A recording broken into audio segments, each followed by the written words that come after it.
sempat ada masa di mana aku benar-benar nyesel sama keputusan itu. Kenapa nggak aku di sana aja kuliah ya gitu, di Surabaya kuliah benar-benar fokus. Nah kalau aku mau pindah jurusan harusnya aku di semester 2 kan. Kalau semester 3 aku mesti nunggu semester 4 lagi kan baru biar bisa pindah gitu. Jadi kayak aku merasa aduh ini udah terlambat banget, tapi ini gimana ya enaknya. Aku mulai coba ganti cara belajarku, karena kalau aku mau ngeluh-ngeluh terus, aku nggak suka ini, aku bakal terus makin berat. Aku ngerasa bakal makin berat terus kalau aku bakal nyalahin ini terus gitu. Jadi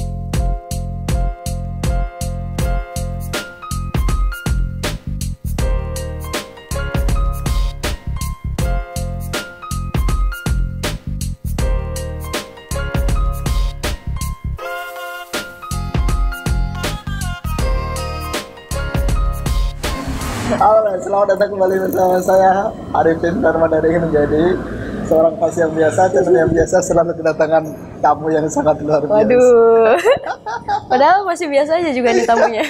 Hampir. Hampir Menuju. ya, amin. Putu Intania. Ayo, apa lanjutannya? Sari. Aduh, salah ini. Gimana ini? Hostnya kok tidak tahu nama bintang tamunya ini? Gimana ya? Panggilannya kan banyak banget soalnya di sini. Ini dua aja nggak sih? Iya, saya suka nama Putu soalnya. Putu. Yang kalau nggak Putu ya Intan gitu. Seperti yang kalian tahu, kalau ada nama perempuan dipanggil dengan Putu, pasti dia berasal dari Pulau Dewata. Oh iya. Tahu nggak? Ya bener. Tahu nggak apa artinya Putu? Apa artinya Putu? Aduh, Putu itu namanya untuk orang anak pertama. Oh ya? Ya, jadi kalau anak pertama di keluarga, kalau di Bali ya, anak pertama, kedua, ketiga, keempat itu ada namanya gitu. Nah, kalau yang pertama itu bisa Putu, ada yang variasi yang lain juga gitu. Nah, kalau Putu ini universal, bisa cewek, bisa cowok. Gitu. Oh gitu? Iya. Oh. Jadi jangan heran kalau ketemu nama Putu cowok gitu. Oke. Kalau anak kedua? Anak kedua, contohnya adikku ya, itu namanya Made. Oh Made ya, tahu. Iya. Made. Kalau pakai Iya. I? Kalau I itu tandanya cowok, laki-laki gitu. Kalau Ni artinya cewek. Berarti kalau dia cewek, Ni Made. Iya, benar. Kalau cowok, Imade. Iya. Pernah dulu saya pas waktu ketemu sama orang Bali itu kan ada nama depannya Imade gitu kan. Oh, berarti dia anak kedua. Iya. Kalau Putu Anak pertama. baik cowok maupun cewek. Dan bisa juga Putu tuh anak kelima. Oh ya? Kan namanya cuma nama anak pertama, kedua, ketiga, keempat. Kalau punya anak kelima gimana? Balik lagi ke Putu. nama pertama gitu. Oh gitu. Gitu. Oke, mantap sekali. Tahun dulu ya kayaknya. Tapi udah jarang ya sekarang. Soalnya kan udah ada KB dua anak. Tapi kalau di Bali tuh KB-nya KB Bali ya namanya. Gimana tuh? Tempat 4 anak. 4 anak. Karena upaya untuk melestarikan yang anak ketiga dan keempat itu kan punya nama khas. Nah, jadi kalau misalnya cuma ada 2 anak kan nanti mungkin punah ya nama-nama yang aneh untuk Kalau anak ketiga? Nah, ibuku namanya Nyoman. Oh, Nyoman. Oke. Terus Keempat bapakku. Ketut. Oh iya. Pernah dengar nggak? Pernah. Iya. Ketut. Saya dulu juga pernah ketemu sama namanya Ketut juga. Oh, ternyata itu ada ininya. Iya, ya? ada gini. Karena anak keempat berarti ya. Kebetulan nih di keluarga aku kan berempat nih. Aku pakai nama anak pertama, adikku nama anak kedua, ibuku yang ketiga, bapakku yang keempat. Jadi lengkap ya di keluarga aku. Ya. Tapi kamu masih punya 2 saudara. Enggak. Kamu sama adik. Iya, aku berdua aja. Berarti masih kurang 2 ya. Aduh. Kalau kata orang tua 2 aja. Oke, mantap sekali. Jadi teman-teman kalau misalkan ada nama tadi yang pertama ada Putu, terus Made, terus yang ketiga tadi ada Nyoman, yang keempat ada Ketut. Iya, benar. Saya hafal 4-empatnya. Iya, tapi itu baru variasi yang pertama, ada variasi lain lagi. Oh iya? Ya aduh, nanti panjang lagi.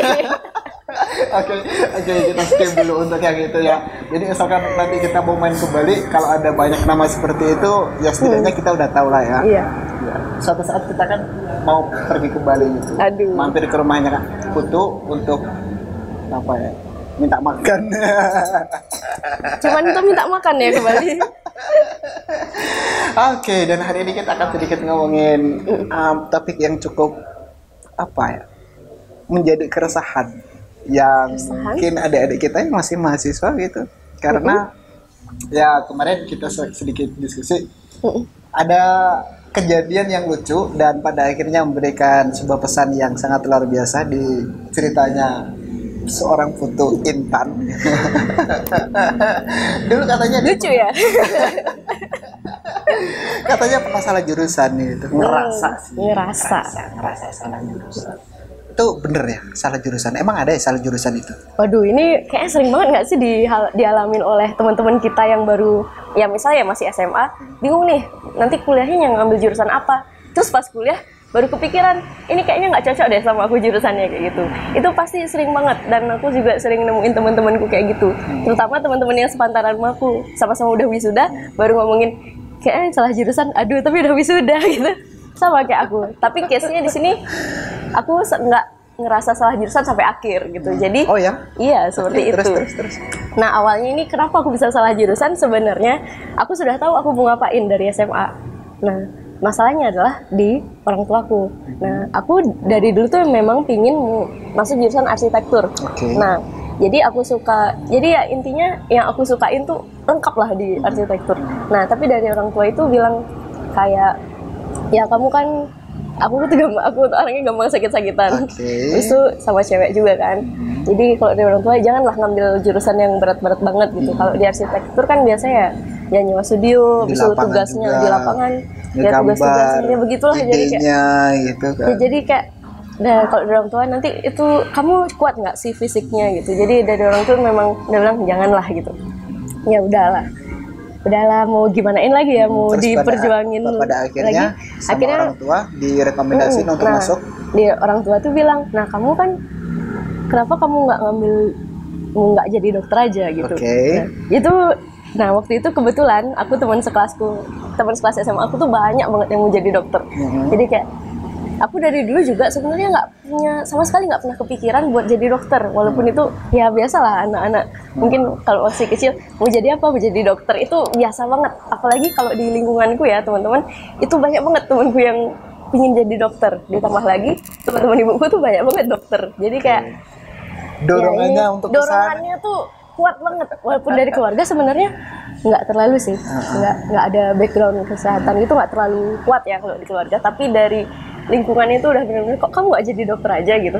Tapi dari diri sendiri kayak emangnya aku cocok aja jadi dokter. Menurutku dokter itu profesi yang gimana ya, kan harus menolong orang, harus tanggap juga. Gimana ya, kalau sekedar bisa paham materi tapi pas melakukan pekerjaannya itu kan di profesinya ada sumpahnya juga ya Cak. Jadi menurutku tuh kayak kalau aku memang nggak punya passion gitu, jadi maunya nggak mau. Jadi aku langsung bilang ke orang tua aku, kayaknya nggak ada yang nggak mampu gitu. Ditambah lagi ya hal-hal teknis lainnya ya, aku dulu takut disuntik. Ya gitulah, jadi saya juga takut darah juga. Jadi kayak, saya lebih suka minum obat daripada disuntik. Nggak berani sama jarumnya. Ya gitulah, jadi kayak masalah-masalah yang kayak gitu tuh. Jadi tapi orang-orang pasti bilang, nah nanti terbiasa loh, terbiasa. Tapi ya bukan itu sebenarnya alasan utamanya aku nolak gitu. Nah maka dari itu pas orang tua nanya, ya kalau jadi dokter gigi gimana? Jadi kayak dikasih pilihan lain. Jadi ya nggak terlalu lama, nggak kayak dokter umum misalnya. Tapi sama aja sih menurutku ya, sama-sama dokter. Tapi ya aku coba terima dulu lah tawaran dari orang tua. Jadi waktu itu udah mau. Jadi waktu itu aku, oh ya ini for your information aja, aku SMA tuh cuma 2 tahun ya teman-teman. Nah jadi aku ikut akselerasi. Nah di situ juga kelemahanku. Jadi aku ngerasa pada saat itu aku masih terlalu labil, bocah untuk menentukan pilihan. Jadi walaupun aku punya pilihan ditolak sama orang tua, jadi aku nggak punya argumen lain. Jadi kayak aku mesti ngapain ya? Jadi tetap bingung aja gitu. Nah, akhirnya tetap ngikut sama orang tua ya. Tetap ngikut sama orang tua. Jadi mau nggak mau gitu loh. Nah akhirnya ngikutin lah gitu. Akhirnya waktu itu udah deket-deket SNMPTN juga sih. Udah langsung masuk ke kedokteran gigi di 2 kampus. Nah dan kebetulan juga nggak diterima yang SNMPTN, pas SBMPTN juga tetap masukin pilihan ke kampus yang sama. Dan pada saat itu juga kalau di Bali nih ya teman-teman, kalau jurusan kedokteran gigi itu yang paling bagus itu ada di kampus swasta. Nah karena yang di kampus yang di Udayana itu masih baru pada saat itu ya yang kedokteran gigi. Nah jadi aku juga daftar ke kampus swastanya itu. Nah pengumuman di kampus swasta itu sebelum pengumuman SBM. Nah, aku keterima di kampus swasta di kedokteran giginya itu. Cuman ya namanya juga kampus swasta ya. Uang pangkalnya mahal banget. Itu nyampe ratusan juta. Jadi kayak ini worth nggak sih kalau aku versi ini? Ya jadi kayak dari orang tua juga aku ragu. Jadi ya udahlah dilepas aja. Jadi intinya waktu itu harus ngasih keputusan sehari sebelum pengumuman SBM. Jadi emang mereka tuh pinter ya, kayak membuat trik-trik yang bisa merubah. Biar bisa, yang penting bayar. Tapi kan uang segitu dari mana ya tiba-tiba dapet gitu, nggak mungkin tiba-tiba muncul gitu. Jadi udahlah diklasin aja, dilepas gitu. Nah besoknya pengumuman SBM ternyata aku nggak lulus. Nggak lolos di dua-duanya. Udahlah kayak. Tapi di dalam ketidaklolosan itu ada rasa lega juga, Cak. Ya kayak, oh ya aku nggak yakin, itu kan keinginan. Aku cuma ngikutin saran dari orang tua. Aku iya pun juga kayaknya sebenarnya masih mikir juga. Kayak belum tahu alasannya juga, gitu. Kenapa harus kesini, kenapa harus kesini gitu ya. Nah, jadi antara sedih juga, udah SNM, SBM sama-sama nggak lolos gitu. Tiba-tiba nggak lolos juga. Di swasta juga udah dilepas. Di swasta udah dilepas, jadi kayak gimana ya waktu itu. Sedih. Iya. Sedih tapi ada sedikit rasa lega. Jadi, nah sejak saat itu dari orang tua bilang, kamu maunya apa gitu. Mulai dikasih, ya udah nih dikasih pilihan lebih luas lagi sama orang tua. Cuman tetap nggak dikasih nyari jurusan teknik aja. Jadi kalau bisa jangan nyari jurusan teknik. Nah, mulailah aku ngeliat-liat lagi kan jurusan yang dikasih. Oh lumayan banyak juga nih yang kemungkinan bisa aku cari. Nah kebetulan yang aku pilih, tapi waktu itu juga karena udah terlambat banget ya Cak, aku sebenarnya bisa aja mau masuk jurusan yang soshum atau yang IPS, cuman waktu itu cuman bisa belajar sainte aja. Kalau mau ngejar soshum kayaknya aku merasa nggak sanggup deh waktu itu, jadi ya udah menyempitkan pilihan lagi. Jadi harus banyak mengulang lagi juga kalau misalkan belajar ke soshum lagi. Nah itu bener-bener nggak pernah soalnya, jadi udah nggak usah lah gitu.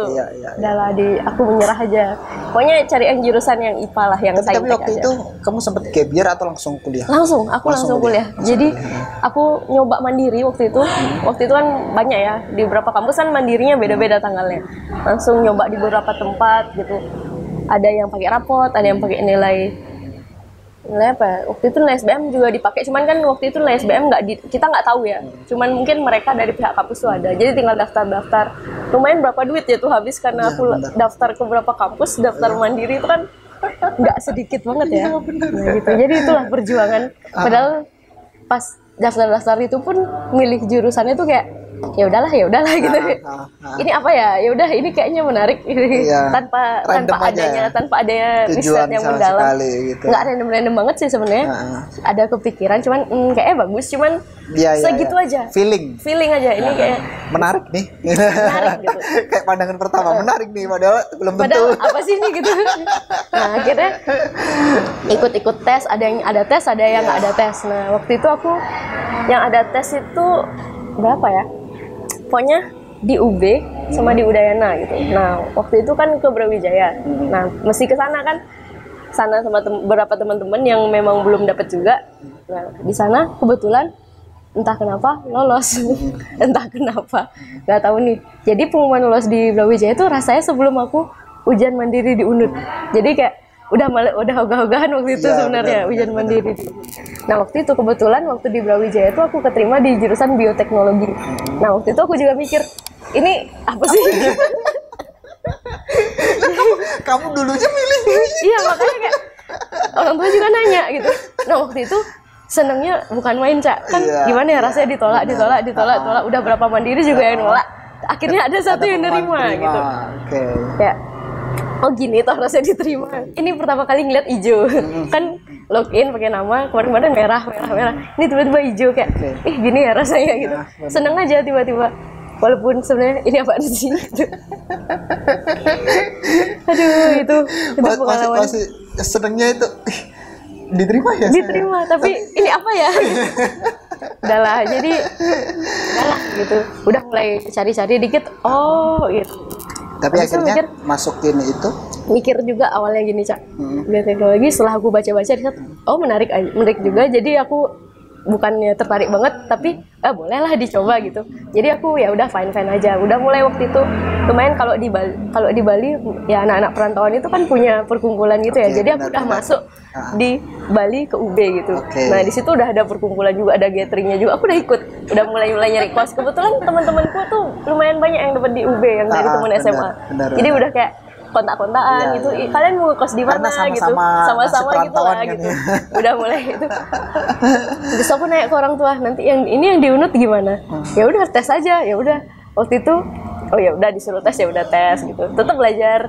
Abis itu H-1 sebelum tes mandiri di UNUT itu aku sakit. Nah, jadi awalnya kan harus ngecek ruangan tuh. Nah, tapi karena aku sakit, aku jadi udah mulai ogah-ogahan gitu. Nggak usah lah tes, udah dapet juga gitu. Terus orang tua juga, udah nggak boleh kayak gitu nih. Langsung ibuku sama bapakku waktu itu ke UNUT ngecekin ruangan. Aku di rumah sendirian sakit gitu. Terus besok dianterin juga, nih di situ ruanganmu, dianterin sampai depan ruangan. Kayak, oh iya gitu, udah ditauin aku males-malesan itu, sakit juga. Waktu itu lagi demam juga. Bener-bener nggak fit lah kondisinya. Tapi waktu itu ternyata aku suruh satu ruangan sama temen SMA aku lagi. Jadi kayak ya agak cerah lah sedikit. Jadi awalnya males-malesan, ketemu temen, habis itu deketan lagi duduknya. Oh ya mulai ngobrol, habis itu ngerjainnya juga antara serius sama gak serius, soalnya sakit kepala tiba-tiba. Gimana ya, lagi sakit tiba-tiba disodorin soal tuh. Kayak udahlah gitu. Sama sebisanya aja sama gitu. Kepikiran ya udahlah ya. Udahlah ya. Gitu. kan udah ada yang aman gitu. Iya, udah ada yang aman. Satu peluang udah dikantongin gitu kan. Kalau ini nanti beruntung ya tinggal kita milih gitu. Nah, itu setelah itu tiba-tiba keterima lagi di Udayana, dan jurusannya itu kesehatan masyarakat. Nah, tapi keren loh, aku ibunya keren, masih tetap kayak ngedorong, jangan kayak gitu. Iya, jangan kayak gitu. Kamu kan udah daftar, selesaiin gitu kalau dari orang tua. Nah, pada saat itu mulailah mikir lagi.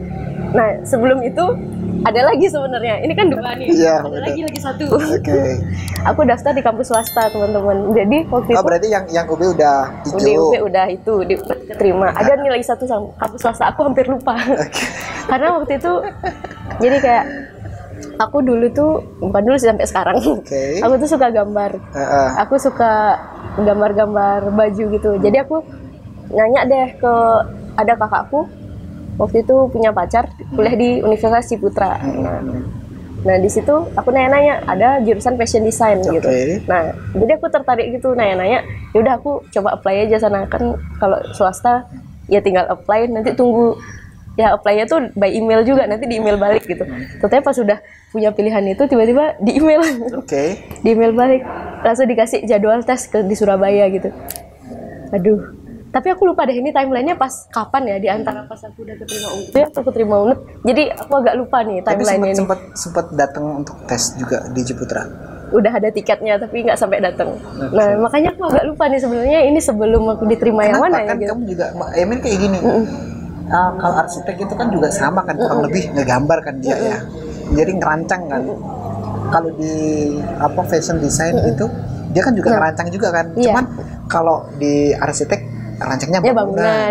Kalau di fashion itu kan dia lebih ke pakaian nih. Nah di situ aku bingungnya, makanya aku kalau nginget kejadian itu kenapa aku nggak jadi ngambil di sana. Aku sampai sekarang nggak tahu jawabannya. Kenapa waktu itu aku nggak jadi ngambil? Padahal tiket pesawat udah ada. Ya kalau orang tua aku walaupun nggak nge-support keinginanku, tapi sebenarnya nge-support. Gimana ya? Kamu nggak boleh ini, tapi kalau yang lain disupport kok gitu. Gitulah istilahnya kalau udah orang tua di backup gitu. Tapi waktu itu entah apa alasannya kan aku juga nggak terlalu ingat sebenarnya. Pokoknya aku waktu itu kayaknya udah capek juga. Kayaknya antara aku udah diterima UB, habis itu mau tes UNUT sama itu tuh barengan deh. Makanya udah ogah-ogahan juga, kayak udah capek. Sebelum itu juga masih ada SNMPTN, SBMPTN juga jadi, beberapa kali kan. Jadi kayaknya otaknya udah bener-bener peres. Udahlah gitu. Akhirnya aku tolak tanpa pikir panjang kayaknya gitu. Aku email balik kampusnya bilang mengundurkan diri gitu. Nah akhirnya, waktu itu posisinya karena itu sudah aku email balik bilang mengundurkan diri, kan sih saya sekarang ada di UB sama di UNUT. Nah waktu itu kebetulan pengumuman UKT-nya barengan, hampir barengan gitu. Nah jadinya di UB langsung keluar UKT-nya aku 5 jutaan gitu. Tambah uang karena mandiri ya, kan ada uang gini lah. Itu sekitar 20-an juta. Nah kalau yang di UNUT aku dapet uang uang sumbangan gitu, tinggal UKT aja sekitar 7 juta. Nah di situ, nah mikirnya di sana kalau dari orang tua bilang kamu mau yang mana gitu, aku juga mulai naik-naik ke teman-temanku yang mana, soalnya aku juga di antara dua jurusannya tuh ya udah kayak nggak punya kecenderungan aku lebih suka yang ini atau yang ini, jadi kayak ya aku sama-sama netral lah kedua pilihan itu, bener-bener bingung gitu, nanya ke beberapa teman, nanya gimana sih bagusnya gitu, bener-bener waktu itu aku menggantungkan masa depanku ke orang lain.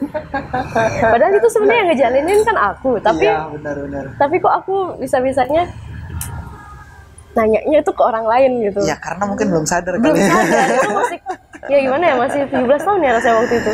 Jadi Benar. waktu itu lagi bingung. Sekarang aja masih agak Aduh, masih kelihatan. Sekarang 15 tahun guys. Ya gitulah. Udah mulai bingung dari orang tua. Akhirnya setelah berdiskusi dengan banyak orang tua juga bilang mending kamu di sini aja gitu. Soalnya kalau emang dari orang tua aku emang lebih suka aku diam di Bali aja gitu. Jadi kayak sekarang gini aku ngerantauin. Ini sebenarnya sebuah keajaiban teman-teman. Oh akhirnya aku bisa keluar dari Bali sendirian. jadi waktu itu tuh kayak sebenarnya agak mustahil gitu. Iya, jadi orang tua juga bilang ya mending kamu di Bali aja. Abis itu kampusnya juga deket rumah. Oh ya? Iya 20 menit. Jadi ya. tiap hari nggak ada naik motor. di kos? Ya nggak pernah ngekos, bener-bener dari rumah ke kampus pulang. Bener-bener naik motor sendiri, dekat gitu. Jadi ngambil yang kesehatan jadi? Iya, akhirnya ngambil kesehatan karena ya pertimbangan orang tua mending ya udahlah daripada kamu di sana jauh kan sama-sama, pokoknya dari orang tua kan bilang kan kamu juga sama-sama nggak ada kecenderungan ke salah satunya, ya udah di Dayan aja di rumah aja dulu. Waktu itu gitu. mikir sampai yang pas waktu di UB jurusannya apa? Bioteknologi. Bioteknologi. Kenapa kamu milih bioteknologi? Nggak tahu Cak. Maksudnya nggak milih yang lain yang masih bisa dijangkau gitu loh? Ada milih yang lain, cuman kan ada berapa pilihan tuh. Iya, nah bener. pilihan yang itu yang dapat. Yang dapatnya yang itu ya. Jadi kayak emang pilihanku waktu itu kan karena jurusan yang saintek, kalau nggak kesehatan ya pertanian atau nggak apa lagi ya, itu aja. Mungkin ada beberapa yang lain, cuman aku nggak terlalu concern aja. Kayak kalau MIPA itu aku emang nggak tertarik, jadi emang nggak nyari. Jadi ya paling pilihanku antara yang itu aja, kesehatan, kalau kesehatan pertanian gitu atau perikanan. Setelah melalui perjalanan yang sepanjang itu, nah sepanjang itu udah tetap balik lagi ke Bali. Tetap di Bali. Tapi sebenarnya aku tertarik sama yang itu tadi loh, yang apa namanya fashion design gitu loh. Ya aku juga sebenarnya ada penyesalan dikit kenapa waktu itu. Ya mungkin ya kesalahanku juga.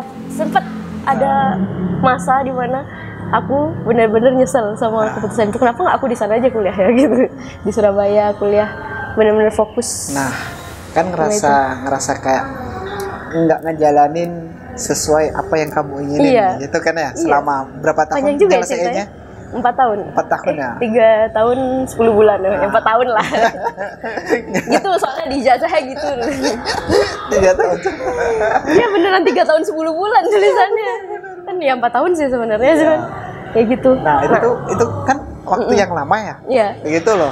Dan struggle-nya kerasa banget.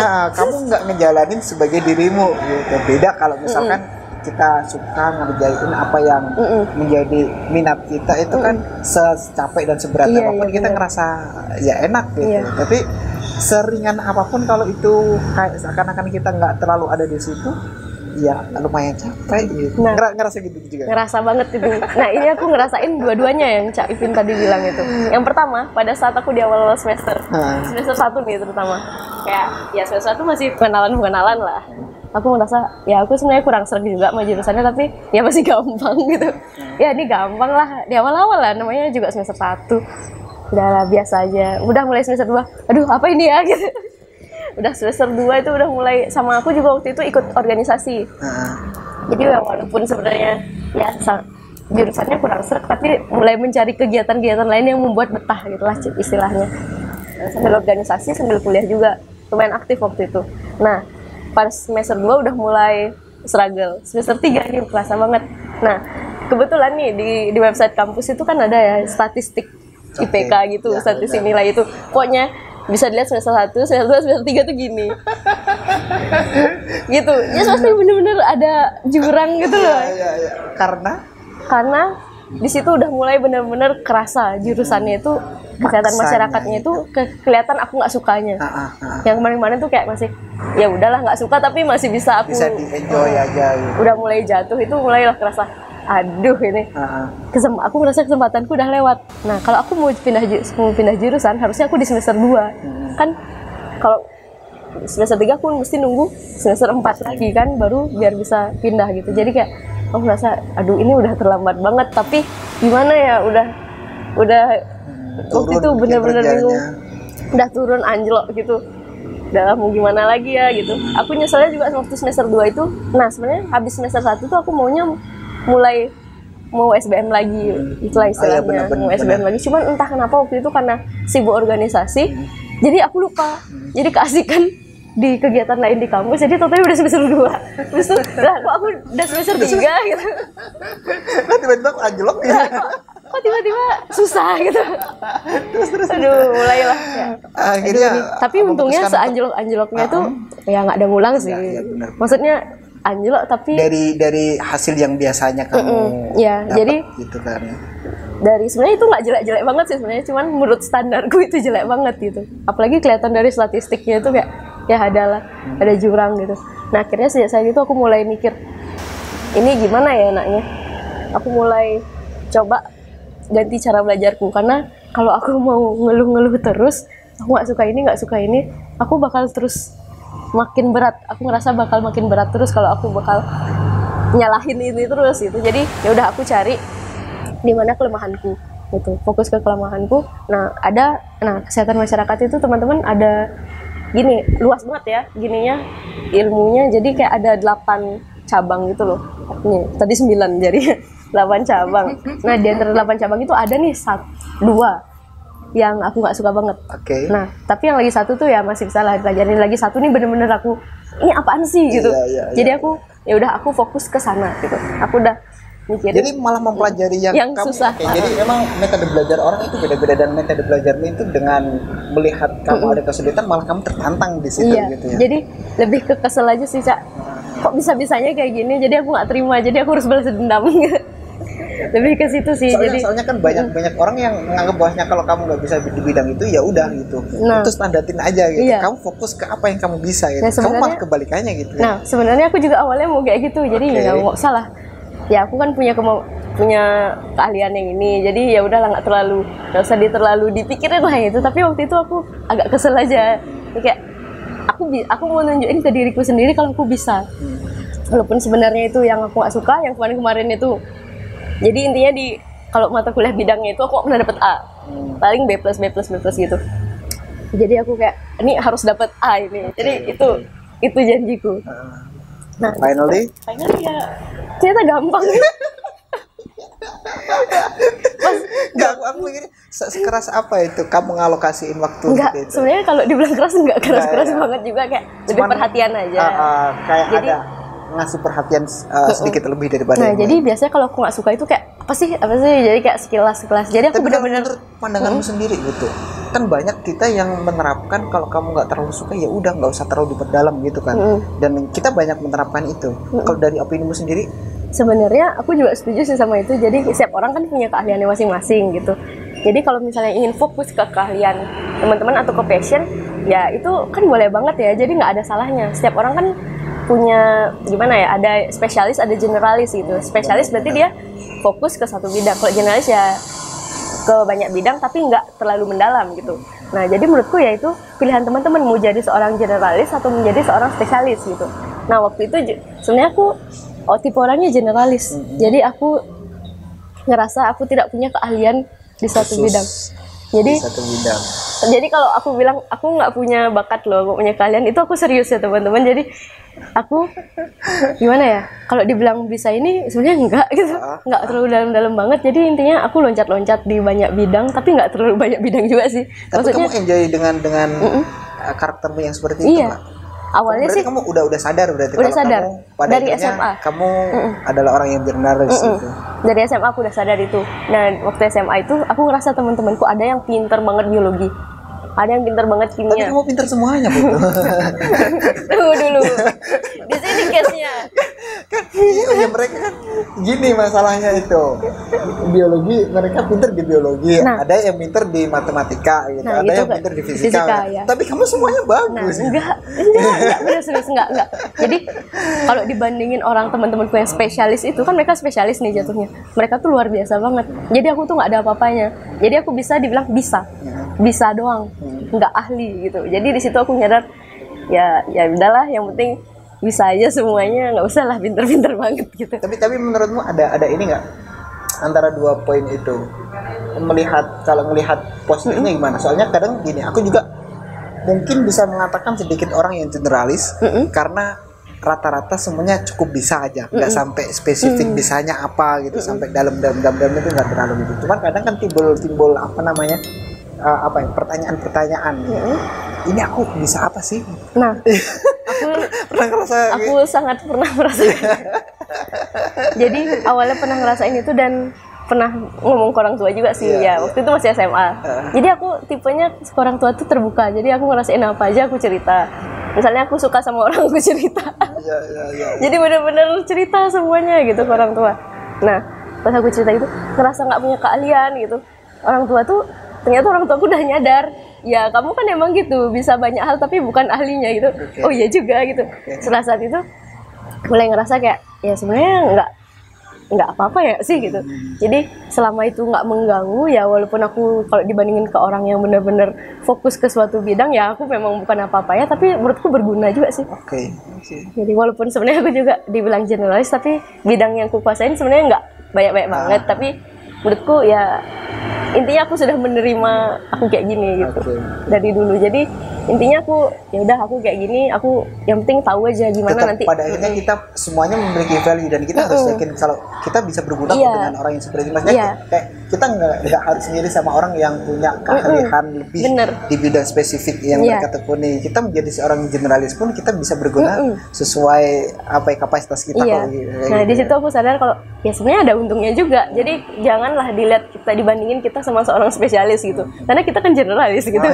Jadi kayak gitu. Jadi jangan menempatkan dirimu, jangan membandingkan dirimu gitu berarti ya. Jadi value-nya tuh beda dengan orang yang spesialis gitu. Bandingkan dirimu dengan orang yang generalis juga. Jadi kayak apple to apple gitu. Jadi kayak kamu tuh pasti punya potensi yang lain, punya value tersendiri. Jadi janganlah dibandingkan itu. Jadi aku punya prinsip kayak gitu sih, makanya kayak ya udah gitu. Oke aja gitu. Kita kembali ke semester 4. Oh iya. Sampai mana tadi? Nah, di semester 4 kan pengen pindah jurusan. Pada akhirnya memutuskan pindah jurusan atau tetap di jurusan? Nah, di sini di semester 4 itu, di antara semester 3 sama semester 4 itu aku akhirnya menemukan sesuatu yang membuat aku bertahan di jurusan. Nah, dari 8 bidang di kesehatan masyarakat itu, aku ada satu bidang yang aku suka. Akhirnya ya. Dari yang aku nggak suka, tiba-tiba ada yang aku suka gitu. Sampai semester 4 itu belum menemukan bidang yang kamu suka? Udah dari semester 3 mulai kayaknya aku suka deh, tapi baru ngawang-ngawang. Semester 4 tuh makin jelas lah. Udah ada mata kuliah spesifiknya juga, kayak aku mulai belajar, kok ini menarik ya. Jadi aku mulai ada sesuatu yang buat aku bertahan. Apalagi di semester 5 itu ya teman-teman, itu ada peminatan. Jadi dari 8 itu kita bakal lebih fokus ke satu bidang aja. Jadi aku pikir ya udahlah bertahan lagi bentar aja, nanti semester 5 aku bakal belajar yang itu doang, yang aku suka doang gitu. Jadi aku bakal milih bidang ini. Nah, nanti aku bakal ya udah aku belajar itu doang. Jadi waktu itu aku di semester 4 sekalian memperbaiki cara belajar, sekalian mengenali diri sendiri lagi, juga ada sesuatu yang ada ini layak kok diperjuangkan gitu. Ada yang bisa aku bakal enjoy nanti gitu. Jadi itu yang terjadi semester 4. Jadi aku nggak bakal pindah jurusan gitu. Akhirnya menemukan jawaban ya di tengah-tengah gitu. Jadi aku sebenarnya walaupun udah setelah jurusan itu sebenarnya nggak lama gitu loh fasenya. Cuman jatuhnya di semester 3, habis semester 4 udah bangkit lagi gitu. Jadi aku tuh bukan orang yang suka terpuruk lama-lama, jadi nggak suka gitu. Jadi aku tuh kalau galau tuh galau banget soalnya. Jadi jadi kayak pernah ini ya itulah yang terjadi. Jadi intinya aku harus ya mungkin aku galau. Jadi ya paling ya sebentar aja, nikmatin dulu sedih-sedihnya. Nanti harus ada langkah lah gitu. Nah, sampai lulus di kesehatan masyarakat. Iya, akhirnya lulus ya. Nah, di semester 5 itu mulailah mulai milih jurusan yang aku suka. Ada jurusan atau ada sesuatu yang disuka atau ada orang yang Enggak. Berat itu. Karena nggak ada.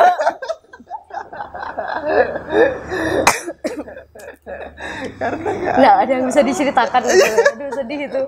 Nah, jadi ini ada pokoknya di satu bidang itu namanya kesehatan dan keselamatan kerja. Nah di situ aku ya di samping karena dosennya juga ya kan, setiap peminatan punya dosennya sendiri ya. Menurutku dosennya tuh asik. Mereka gimana cara mengenalkan bidangnya itu ke aku dapat banget, jadi kok aku sampai tertarik gitu. Akhirnya pas masuk peminatannya itu, nah waktu semester 5 itu setengahnya masih peminatan, setengahnya masih pelajaran umum gitu, jadi kayak masih setengah-setengah gitu. Dan situ aku mulai ngerasain perbedaannya. Pokoknya di jurusan peminatanku itu nilaiku pasti A semua. Di jurusan itu. Iya, jadi kayak ternyata kalau aku suka gini jadi waktu itu lumayan berat ya sebenarnya, karena itu banyakan lapangan. Jadi teori, habis itu ada kunjungan lapangan, habis itu laporan, habis itu presentasi, pasti terus gitu intinya di setiap mata kuliah di bidangnya itu. Nah waktu itu kayak di semester 5 itu aku ada 3 kunjungan lapangan, capek kan. Ini tugasnya individu lagi. Oke. Tapi aku tidak mengeluh. Lucunya ya karena suka gitu. Bener. Nah karena itu kamu nggak ada keterpaksaan di situ. Iya, jadi kayak gini toh, nyari ini ada ketemu di semester 5-nya akhirnya gitu. Jadi kayak ya udahlah, bertahan. Gitu. Jadi itulah di sana. Jadi intinya walaupun aku merasa salah jurusan, sebenarnya nggak terlalu lama sebenarnya di masa kebingungannya, karena tiba-tiba udah ditunjukin aja jalan. Jadi menurutku sebenarnya di saat kita nggak suka tuh sebenarnya adalah sebenarnya kalau kita cari ya, tapi ini mungkin nggak bakal berlaku ke semua orang. Tapi menurutku kalau kita tiba langsung menyimpulkan kita salah jurusan, itu kayak kurang pas deh. Jadi kita harus benar-benar tahu dulu seluk-beluknya. Jadi jangan kayak aku ya, asal masuk jurusannya ngawur. Habis itu pas sudah masuk, aduh ini gimana ya? Habis itu tiba-tiba baru sadar gitu. Jadi kayak aku emang nggak ada persiapan atau apa-apa, kurang riset juga. Tapi untungnya, ini beruntung ya namanya, karena di saat-saat kebingungan itu tiba-tiba bertemu dengan jalan gitu. Iya. Soalnya gini, aku kadang melihatnya kamu nggak berhenti dan kamu terus bergerak gitu loh. Jadi kayak misalkan dengerin cerita SMP, ikut SMPTN juga, SBMPTN juga, daftar ke swasta sana sini juga. Jadi ketika kita pada akhirnya nggak berhenti bergerak, pasti ada jawabannya. Jalannya pasti kebuka gitu. Iya gitu. Kayak misalkan ada masalah tadi di semester 3 itu, tapi kamu kan nggak berhenti bergerak juga, kamu nggak berhenti belajar gitu, kamu nggak berhenti melakukan sesuatu gitu. Pada akhirnya pasti ada jalannya kalau kita bergerak. Kalau kata Habibie kan, gini ya, saya mengulang satunya Habibie itu, hidup itu seperti naik sepeda kan, kalau kamu berhenti bergerak kamu jatuh gitu. Kan kayak gitu. Jadi ya seperti itu ya. Kalau ada masalah, oke, berpikir nggak apa-apa, tapi jangan terlalu banyak berpikirnya. Bener. Tetap harus melakukan sesuatu, beraktivitas itu. Pada akhirnya nanti akan menemukan jawaban dengan sendirinya, hikmahnya gitu. Iya. Kayak gitu. Ternyata gitu ya. Kalau dipikir-pikir ya juga. Nah, di situ yang aku baru sadarin dari yang dibilang Cak Ipin. Sebenarnya ternyata aku nggak pernah nyerah ya ternyata itu. Walaupun sebenarnya waktu itu pengen nyerah aja. Tapi ternyata sempat mikir. Ya, dari di pikiran doang. Tapi pasti kayak, aku ngerasanya capek banget pasti. Banyak hal yang harus dikerjain, dipikirin juga, dikasih HP nih itu. Ya tapi paling aku istirahatnya nggak lama-lama, langsung ya ngapain juga gitu. Jadi aku intinya sempat ada motivasi di mana aku harus nyelesain ini biar aku selesai belajar ini. Sempat ada motivasi kayak gitu waktu semester berapa ya, masih semester kecil. Ya udah aku harus lulus nanti biar aku nggak perlu mikirin belajar ini lagi. Jadi sempat ada motivasi aneh kayak gitu. Tapi kalau pikir-pikir aku jadi gimana ya, kalau dari orang tua mungkin ini udah ditanamin sejak kecil, kalau udah mulai sesuatu ya selesaiin gitu. Benar. Gitu. Jadi walaupun keren. Walaupun ya itu berusaha lah nyari. Aku waktu itu emang berusaha mencari jalan walaupun nggak bisa, tapi cobalah cari terus akhirnya nemu gitu. Akhirnya bisa dengan ya menikmati sisa-sisa semester tua dengan ya gitulah, sampai akhirnya menjadi sarjana kesehatan masyarakat. Lucu juga selesai tepat waktu dengan jurusan yang dulu dirasa salah gitu kan, dan sempat ada turun sampai ke jurang. Pada akhirnya kamu melihat dirimu menjadi seorang sarjana kesehatan masyarakat kamu ngerasa "Ih, keren banget ya"? Enggak, emangnya ada prasangka ke situ juga nggak? Yang Aku dulu ngeliat- aku ngerasa ini salah, ternyata banyak hal yang saya dapatkan malahan gitu. Nah, di situ yang aku walaupun awal-awalnya ngapain sih aku belajar ini, aku malah merasa beruntung banget nggak masuk ke jurusan ini. Jadi kayak banyak hal yang emang menurutku ya, kesehatan itu sesuatu yang maksudnya nggak harus jurusan kita doang yang tahu. Jadi banyak orang nih sebenarnya harus tahu walaupun dia nggak masuk jurusan ini, terutama waktu ya kebetulan aku lulus langsung pandemi. Nah jadi waktu ya? aku ya kan aku ujian proposal waktu itu masih offline. Jadi abis aku ujian proposal langsung WFH semua. Jadi aku ingat banget waktu itu, pas banget.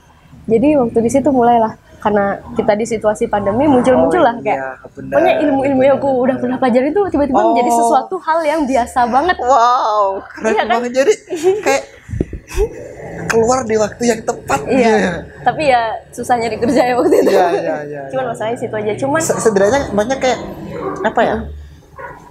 Kegunaan ilmu dan pengetahuan kita itu benar-benar digunain kan pada akhirnya. Bener-bener aplikasinya di real life itu bener-bener ada gitu. Karena sebelumnya kita belajar secara teori, mungkin prakteknya juga ada, tapi porsinya berapa persen gitu. Iya. Nah, ketika lulus, ada pandemi, ada masalah, dan secara tidak langsung itu pengetahuanmu diuji di situ. Jadi kayak, kamu harus ngapain gitu kan. Nah, jadi kayak tiba-tiba kalau ada sesuatu, misalnya nih ada berita atau ada mulailah hoax gitu, kayak kok orang percaya sih aku kan kayak gini, aku tahu yang ini. Jadi di situ aku ngerasa oh ternyata ilmu-ilmu yang aku pelajari ini sebenarnya emang harus disebarluaskan gitu loh. Jadi sebenarnya itu gimana ya, kayak awal-awal tuh orang pasti jarang ya dengar istilah epidemiolog atau yang lain-lain, itu tiba-tiba itu menjadi lumrah gitu.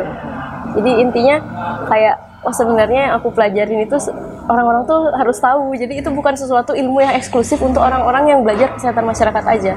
Di situ aku baru sadar, oh aku beruntung udah pernah belajar lebih dalam aja. Karena sekarang orang-orang pasti tahu itu semua gitu.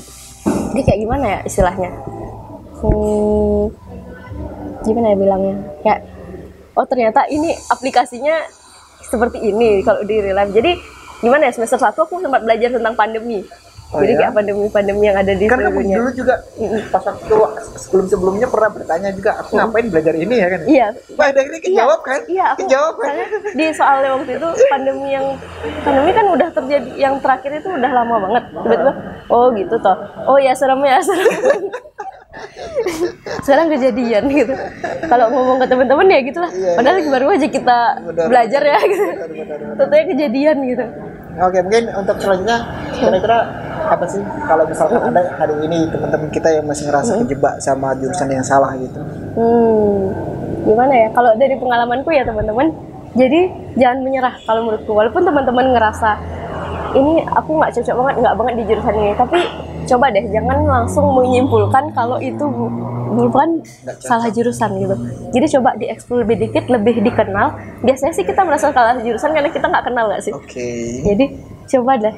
Jadi intinya walaupun teman-teman lebih mengenal lagi, tetap salah jurusan ya itu kan kembali ke pilihan masing-masing. Langkah kita yang menentukan langkah kita ya kita sendiri. Jangan sampai orang lain yang menentukan langkah kita. Nah, kalau teman-teman merasa menemukan celah nih di jurusan yang teman-teman awalnya kira itu bukan yang salah, ya udah dilanjutkan saja dengan ya ini kan gimana ya, masih ada harapan, masih ada yang bisa kita lanjutkan. Kalau misalnya benar-benar nggak bisa, ya tidak apa-apa gitu. Jadi intinya di sini jangan sampai menyerah untuk mencari jawaban. Nah, karena kayak dibilang tadi, kita kalau misalnya ditemuin masalah ya kita harus cari terus gimana ya penyelesaiannya.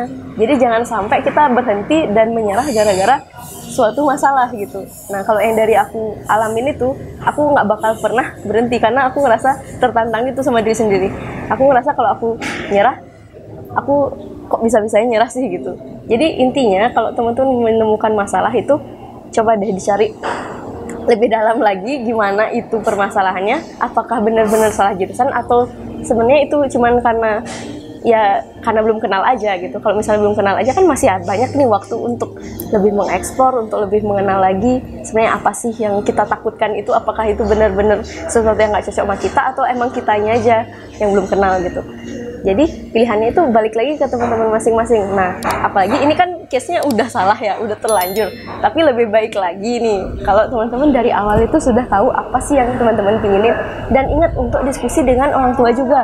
Karena ya kan kita gimana ya, kita kan anaknya, jadi nggak bisa lah kita pingin ini tapi orang tua nggak setuju. Jadi kita memang harus komunikasi ini tuh dari awal. Kalau memang orang tuanya nggak setuju dengan apa yang teman-teman inginkan, bisa dari awal dikomunikasiin. Jadi nggak bakal kayak aku di akhir-akhir tuh baru mulai cekcok ya, kayak ih nggak bisa gini, nggak boleh gitu. Jadi intinya komunikasiin supaya nanti tidak tersesat. Jadi intinya pencegahan gitu sih sebenarnya, daripada kan kamu juga sempat tersesat kan iya, waktu itu, gitu untuk menghindari tersesat iya, yang jauh. Sebenarnya kalau masalah, kalau udah terlanjur di tengah jalan yang di tengah masalah ya kita harus nyari penyelesaiannya kan itu. Kalau bisa dihindarin masalah itu ya lebih bagus juga. Jadi kalau di caseku kan masalahnya karena orang tua yang nggak setuju. Jadi intinya kalau di aku sih lebih ke komunikasi aja. Sama kayak sekarang, masalah mau lanjut S2 juga sebenarnya ada beberapa pendapat-pendapat ya di antara orang tuaku sama aku. Tapi ya udah coba dikomunikasiin dan udah lumayan sih mulai dapet titik terangnya gitu. Jadi intinya aku gak mau ngulangin lagi. Maksudnya aku diam-diam aja. Tutnya aku bilang ke orang tua, tutnya mereka gak setuju. Nanti biar gak kayak gitu lagi gitu. Jadi emang dari awal aku udah coba pendekatan maunya kayak gini. Kalau mereka responnya gimana, mulai lagi coba didekatin lagi dengan ya diplomasi lah. Harus intinya harus gitulah. Mungkin teman-teman punya gimana ya? Gimana? Punya masalah yang beda-beda. Kalau salah jurusan karena apanya itu kan ya ini kan karena pengalamanku kebetulan lebih spesifiknya karena di restu orang tua gitu. Iya benar. Nah jadi kebetulan juga aku gimana ya, orangnya generalis juga kan. Jadi kalau ditemuin dengan sesuatu, walaupun aku bilang aku sempat anjlok, itu sebenarnya nggak anjlok juga. Kalau misalnya orang lihat lah nilaimu kan masih bagus, tapi kalau menurutku harusnya aku bisa lebih dari itu gitu. Jadi intinya gimana ya? Nah, intinya jangan berhenti, kenali dulu. Aku menarik gitu. Kita biasanya ngebenci orang itu kan karena belum kenal gitu kan. Kita ngebenci mata kuliah itu karena kita belum mencoba untuk mengenali itu. Kayak kita benci matematika karena kita belum dari awal kita sudah membuat tembok gitu sama matematika gitu. Pokoknya udah ada sugesti dari awal aku nggak suka gitu. Jadi ya teman-teman mau deketin tuh susah gitu jadinya. Tuh. Kalau kita belajar matematika yang katanya sulit banget gitu misalkan, kita kalau paham itu rasanya puasnya kan kayak wow gitu loh. Bahagianya itu beda ketika kita mempelajari sesuatu yang kita suka gitu. Nah itu aku udah pernah ternyata sesuatu yang susah itu kalau didekati, dipahami, diberi perhatian, ternyata jangan diterusin. Gitulah. Ini berlaku untuk belajar ya, bukan berlaku untuk Siapa tuh berlaku juga nggak sih? Belum tentu. Oh belum tentu ya. Tentu. Oh, beda ya guys. Lebih rumit. Beda guys, maaf. Oke, what's next? Kira-kira. Bentar. What's next? Jadi kan udah menyelesaikan banyak ini dan kamu udah mencoba untuk menyelesaikan apa yang sebenarnya bukan dirimu dan pada akhirnya menemukan sebuah pesan dari kejadian-kejadian itu. Bahkan aku menemukan diriku yang lain. Menemukan dirimu yang lain. Mengembangkan. Dirimu yang sebenarnya belum ketemu berarti. Jadi kan ada perjalanan lagi, ada pengembaraan lagi untuk menjadi dirimu sendiri, sebenar-benarnya dirimu gitu kan. Nah jadi aku benar-benar sekarang ya yang kepinginin coba aku ikutin dulu kata hati. Jadi aku ingin mendalami lagi ilmu yang aku suka itu. Jadi aku mau S2 lagi. Jadi mohon didoakan ya. Semoga bisa dapat menjadi awardee. Ya, ayo juga. Ayo kita semangat bersama-sama menjadi scholarship hunter supaya bisa. Nanti kita ketemu di Eropa atau di Aussie? Aduh, aku maunya sih ke Aussie. Nah gitu. Jadi intinya apa ya? Tadi namanya mana sih ngomongnya? What's next? Apa yang jadi dirimu sendiri? Nah, jadi sekarang ikutin dulu maunya gimana, diperjuangin dulu. Jadi intinya dalam jangka pendeknya intinya yaitu aku ngejar dulu step yang ini, untuk step selanjutnya nanti bakal ngalir karena aku orangnya bukan tipe yang kayak aku punya plan untuk berapa tahun ke depan itu nggak kayak gitu. Aku punya plan yang short term dulu. Jadi aku raih itu dulu. Jadi di selama perjalanan aku bakal nemuin pertanyaan-pertanyaan baru dan goalsnya bakal berubah. Jadi aku orangnya fleksibel. Gitu. Jadi kayak aku nggak dari awal aku pokoknya harus jadi menteri kesehatan gitu, nggak jadi kayak gitu. Jadi kayak aku belajar ini di sini, aku nemuin pandangan-pandangan baru, ya aku bakal terima pandangan-pandangan itu yang mungkin cocok sama aku. Nah, jadi kalau misalnya aku bisa nemuin masih banyak lah pilihan atau peluang yang terbuka. Jadi nggak spesifik aku mau nyari ini karena aku pengen jadi itu gitu, nggak kayak gitu. Jadi aku pengen belajar ini supaya aku makin banyak tahu hal apa aja sih yang bisa dikembangkan dari situ gitu. Jadi sebenarnya aku kalau ditanya sekarang mau jadi apa, masih banyak pilihannya. Jadi aku masih pingin explore lagi, masih banyak hal yang peluang itu masih banyak. Bisa gitu. Dikatakan sekarang belum benar-benar menemukan diri sendiri. Belum, masih dalam masih harus menantang. Iya. Sebenarnya siapa sih Putu Intan itu? Iya. Tapi dari dasarnya sih udah kenal, cuman ingin tahu kemana sih gitu. Lebih dalam gitu. Iya. Jadi susah ya mengenali diri sendiri. Oh banget. Saya pernah punya pikiran seperti ini. Mengenal orang itu jauh lebih mudah daripada mengenal diri sendiri. Iya bener, kadang kalau lagi masa-masa lagi gimana ya, lagi galau atau karena suatu hal tuh ngomonglah sama diri sendiri, berdialog dengan diri sendiri itu malah lebih susah. Kamu maunya apa sih? Aku nggak tahu gitu. Sampai dijawab gitu sama diri sendiri. Tapi masih concern di pendidikan aja ya. Maksudnya kayak mungkin pernah nggak sih kepikiran tentang karirmu, karir, relationship? Aduh. Maksudnya kayaknya masih fokus saat ini gitu. Fokus saat ini masih di education dulu. Jadi kalau sempat sih, kalau sebenarnya waktu baru lulus itu mau karir dulu, baru pendidikan. Oke, jadi untuk ini nanti kita akan jawab di episode berikutnya, karir dulu atau pendidikan. Aduh susah ini. Tapi kayak sebenarnya kalau itu jawabannya singkat. Gara-gara pandemi susah mengembangkan karir, jadi ya udah education dulu gitu. Ya soalnya ya emang.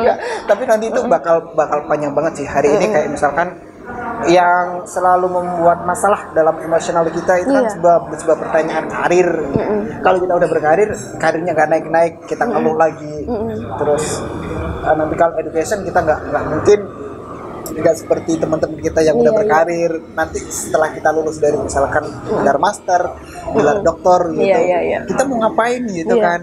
Maksudnya banyak hal tentang seperti itu. Tapi nanti kita akan diskusikan lagi di lain kesempatan, karena hari ini sudah lama ya, sangat luar biasa karena terlalu banyak itu dia nggak berhenti ya. Iya, ternyata aku banyak ngomong ya. banget dan bahaya ini. Selama itu tadi kan kita mendengarkan cerita yang sangat luar biasa dari seorang Putu Intan, perjuangannya dia dari ikut SNMPTN, SBMPTN sampai mandiri, bahkan mandiri nggak tahu sampai berapa kampus yang diikutin, sampai ngerasa setelah melakukan banyak perjalanan itu akhirnya masuk ke dalam kampus dengan jurusan yang dianggap ya cukup kurang bagus untuk dirinya atau dia belum ada di situ gitu kan. Tapi dia nggak berhenti, tetap melakukan yang terbaik, mencoba untuk mengenali yang dia anggap nggak cocok gitu kan. Ada akhirnya dia cocok dan banyak kejutan yang hadir dengan sebuah usaha yang sangat luar biasa. Oke, itu saja untuk episode kali ini. Terima kasih banyak untuk Intan Putu. Aduh, dibalik namanya. Putu Intan. Nggak apa-apa. Soalnya kalau di Bali itu kan karena banyak namanya Putu. Jadi biasanya Putunya taruh di belakang. Oh gitu. Intan, Tilama, Putu. Gitu. Biasa gitu kok. Kalau di depan semua nanti Putunya banyak semua, gitu ya. Iya, kayak di kelasku tuh ada berapa Putu ya gitu. Gitu. Okay, thanks for watching and see you in the next video. Bye bye.